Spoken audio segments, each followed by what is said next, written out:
Apple just released their new M1 iPad Pros and it's getting a lot of attention for the right reasons.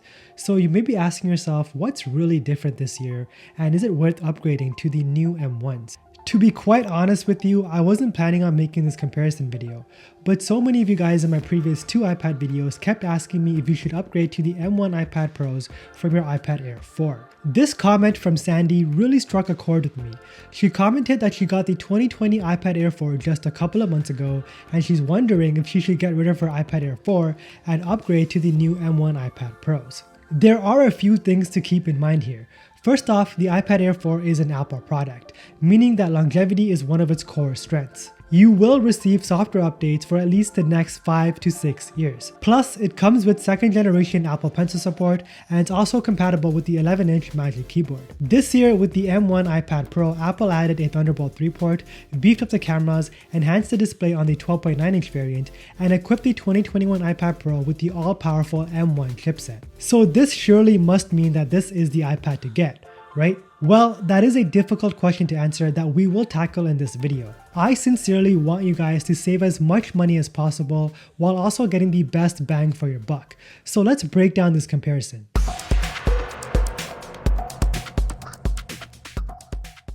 How's it going everyone? My name is RJ and in this video we'll be comparing the M1 iPad Pro alongside the iPad Air 4 and try to find out which iPad is the better buy for you based on your particular needs. If you guys want a go-to channel for iPad related content, then do me a huge favor and subscribe to the channel and drop a like on this video to help push my content out to a larger audience. After watching this video, if you still have any questions or concerns on which iPad you should get, ask me down in the comments below and I will try my best to get back to each and every single one of you. In order to compare both of these iPads, we need to take a look at the price. Even though I'm based in Canada, the global currency of the world is the US dollar. So let's compare the prices in US dollars to keep things simple. Now, I'm going to be making the assumption that if you are in the market for either of these iPads, you most likely want to use it as a productivity device. So a majority of you out there will be buying an Apple Pencil along with a MagicKeyboard. There are some good alternatives out there for keyboards, but take it from me, the MagicKeyboard is the best keyboard available for an iPad to date. If you want to save a few bucks and pick up an alternative, I'll link a few good ones that I do recommend in the description below. For the sake of argument, the 11-inch M1 iPad Pro with 128GB of storage, the MagicKeyboard, and a 2nd generation Apple Pencil comes to $1,227 before taxes. The 10.9-inch iPad Air is a little tricky. It's only offered in 2 storage options, 64 and 256GB. 64GB isn't enough for most individuals, especially if you are planning on using your iPad as your main go-to computer. I would suggest playing it safe and going with the 256GB option. When you total the cost of a 256GB iPad Air plus the MagicKeyboard and the 2nd generation Apple Pencil, the total comes up to $1,177. You might be saying to yourself, that's only a $50 difference, why would I not get the new M1 iPad Pro? Well, you gotta consider the fact that with the iPad Air 4, for $50 less, you are getting double the storage at 256. Storage from Apple is not cheap. They do charge a premium for storage, and 256GB of storage for $50 less on an iPad is very good value. On the other hand, no pun intended, there are some neat new features on the M1 iPad Pro that may justify a lower storage capacity and a slightly higher price tag. But no matter which iPad you decide to go with, do yourself a favor and protect your iPad's display using this. This is a Paperlike screen protector, an accessory that I highly recommend, and let me tell you why. A Paperlike screen protector is what I like to call a multi-purpose screen protector. A single purchase comes in a pack of 2, so you'll always have a replacement handy and ready to go. The million-dollar question is, does Paperlike really give you that enhanced feeling like you are writing on paper? To be quite honest with you, it does, and it does make a big difference when you are writing or drawing on your iPad. But don't take my word for it. Take a listen to this comparison for yourself, and you can hear the difference in texture between an iPad using Paperlike and an iPad without Paperlike.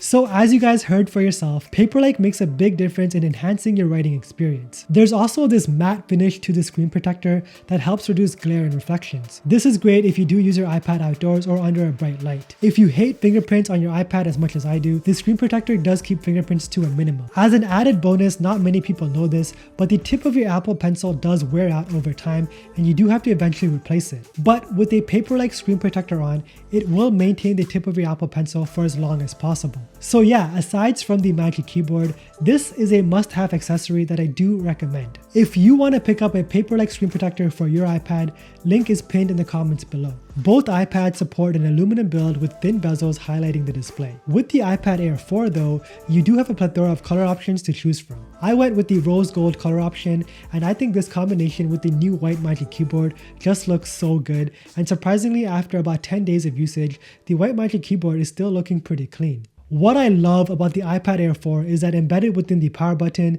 is a Touch ID fingerprint scanner. I know that this is a very unpopular opinion, but I very much prefer Touch ID over Face ID. I just find Touch ID to be way more convenient and more responsive in general, especially for those days when I'm in bed and I'm trying to unlock my iPad, but Face ID is having a hard time recognizing half of my face. Eventually, after many failed attempts to unlock, I'm prompted to enter my passcode, and I'm really thinking to myself, what's the point of Face ID? So in terms of biometrics, give me Touch ID over Face ID any day of the week. Over on the back, the iPad Air 4 supports a single 12 megapixel wide-angle camera, and the M1 iPad Pro supports a dual camera layout with a 12 megapixel wide and a 10 megapixel ultra wide. I think a 10 megapixel ultra wide is overkill on an iPad. I just can't think of a single scenario where I'm going to be pulling out my iPad to take an ultra wide angle shot. Here's where these iPads slightly differ. The M1 iPad Pro is equipped with a Thunderbolt 3 port, whereas the iPad Air 4 uses a standard USB-C port. So what does that exactly mean? Well, with the M1 iPad Pro, you will have faster data transfer speeds, sometimes even up to 2 times the transfer rate speeds as USB-C. Comparing the design on both of these iPads is a toss-up to preference really. Not much is really different on the design front.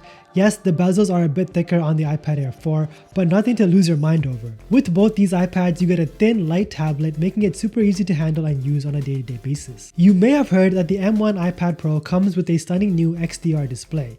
Well, that's only partially true. Only the 12.9-inch variant comes with the all-new mini LED display. The 11-inch, like the one that I have right here, comes with a regular Liquid Retina display. That's not to say that this display is lacking. It's a very good display that will be enjoyed by many. It's just that you won't be getting that stunning HDR experience, but it does seem like mini LED on the 12.9-inch iPad Pro is dealing with a lot of blooming issues, so for right now, the 11-inch variant might have been the way to go. Both the M1 iPad Pro and the iPad Air 4 come with very similar display specs. The iPad Air 4 comes with a resolution of 1640 by 2360 for a PPI of 264. The M1 iPad Pro comes with a resolution of 1668 by 2338 for a PPI of 265. So a very negligible difference in resolution and pixel density. When you compare the screen to body ratio, the iPad Air 4 comes with a screen to body ratio of 81.3%. Meanwhile, the 11-inch iPad Pro has an 82.9% screen to body ratio. Once again, despite the thicker bezels on the iPad Air 4, the difference in screen to body ratio is negligible. However, there is a slight difference in brightness. The iPad Pro is 100 nits brighter than the iPad Air 4, but this isn't very noticeable side by side, but that could just be me. I mean, sure, the iPad Pro has slightly better display specs, but unless you are a display nerd, you won't be able to tell the difference between these two displays. Now, this is where the displays really differ, and that, my friends, is the refresh rate. You see, the iPad Air 4 uses a standard 60Hz display. Meanwhile, the M1 iPad Pro uses Apple's ProMotion technology that gives the iPad Pro panels a 120Hz refresh rate. This allows for smoother scrolling, fluid animations, and a much more smoother experience when you are taking notes or drawing with the Apple Pencil. I am a huge fan of 120Hz. All of my Android devices come with that high refresh rate, but I am having a really difficult time experiencing that high refresh rate on an iPad. This could be because I don't scroll as much through my iPad as I do on my phone, so I don't experience 120Hz as much as I would like on the iPad Pro. So if you are like me and you feel like you could live without 120Hz ProMotion, then the iPad Air's 60Hz panel will serve you just fine. Performance is what sets both of these iPads apart. One of the biggest selling points of the new M1 iPad Pro is the inclusion of the M1 chipset, which first debuted last year. The 2021 iPad Pro is the first iPad to use the M1 chipset, and Apple does claim that the new octa-core chipset will offer 50% faster CPU performance and 40% better graphic performance over the 2020 iPad Pro, which did rely on the A12Z. Do not sleep though on the iPad Air 4. The iPad Air 4 is equipped with the A14 Bionic chipset with the hexa-core CPU and a quad-core GPU. What does all of this mean exactly? Well, it means the performance on the iPad Air 4 is more than adequate enough for the average Joe. You see, all the power that the M1 offers needs to be put to better use. Apple didn't show off any of the new M1 ready iPad apps at its spring-loaded event, which does bring up the question, do you really need all of this extra performance, given that all of these pre-existing apps work fine on existing iPad hardware? Tailored apps will likely come down the line in one form or another, particularly since the M1 Max can run iPhone and iPad apps alongside native macOS apps. But bigger benchmark scores alone don't make for a good reason to spend over $1,000 on a new tablet. If you are willing to pay for performance, the new M1 iPad Pros are most definitely better, but that doesn't make the iPad Air 4 entirely obsolete. Comparing the battery life between these two iPads was actually pretty surprising. I figured, due to the efficiency of the M1 chipset, that the M1 iPad Pro would have much better screen-on times. In my testing, which consisted of a full days of web browsing, media consumption, and a few hours of gaming, I was able to get around 10 hours of screen-on time on both of these tablets. This is very similar to the screen-on time I was getting on my 2018 12.9-inch iPad Pro, so not much has changed in the battery department. With both these iPads, you'll be more than satisfied with the 10 hours on a full charge. I do have to compare these speakers. While the iPad Air 4 looks like it has a quad stereo speaker setup with the 4 grills, only 2 of these grills actually have working speakers. Meanwhile, the M1 iPad Pro has a quad stereo speaker setup, and this thing is a monster when it comes to sound quality. Here's a quick comparison for you guys.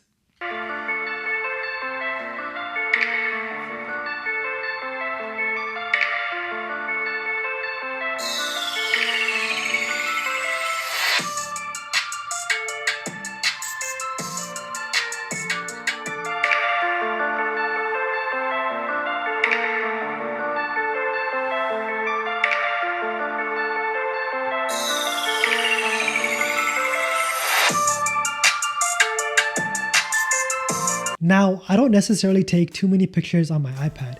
I just think no matter who you are, holding up an iPad to take pictures in public is very awkward. That being said though, the iPad Air 4 still takes some pretty decent pictures. There's good color accuracy and the images are generally sharp and in focus. Even for video calls, the front-facing 7-megapixel camera did a surprisingly good job. The M1 iPad Pro by comparison sports the same 12-megapixel wide and 10-megapixel ultra-wide that we saw on last year's 2020 iPad Pros. But the focus this year is on the new front-facing 12-megapixel true depth sensor, which is found on the M1 iPad Pro. There's a new feature this year called Center Stage that uses the iPad Pro's ultra-wide-angle camera during video calls to automatically track and zoom in on someone as they move in the frame. It's a really neat feature that works surprisingly well in most environments and is perfect for work team meetings. As you guys saw for yourself in this comparison, the iPad Air 4 does just about everything the M1 iPad Pro can do for potentially a lot less money depending on the configuration you decide to go with. If you don't care about having the latest and greatest iPad, then the iPad Air 4 is still a great value tablet to buy. It's more than powerful enough and still sports a very modern looking design. When you pair it with the MagicKeyboard, it also gives you a decent laptop replacement. But if you do want to pay a premium for the best tablet that Apple has to offer, then go with the M1 iPad Pro. You will not be disappointed. Its performance is stellar and it is future-proof for many years to come. After having watched this comparison, let me know down in the comments below which iPad you decide to go with, the new M1 iPad Pro or the iPad Air 4. As always, thank you so much for watching. If you made it till the end of this video, I do really appreciate you, and don't forget to flex with your tech.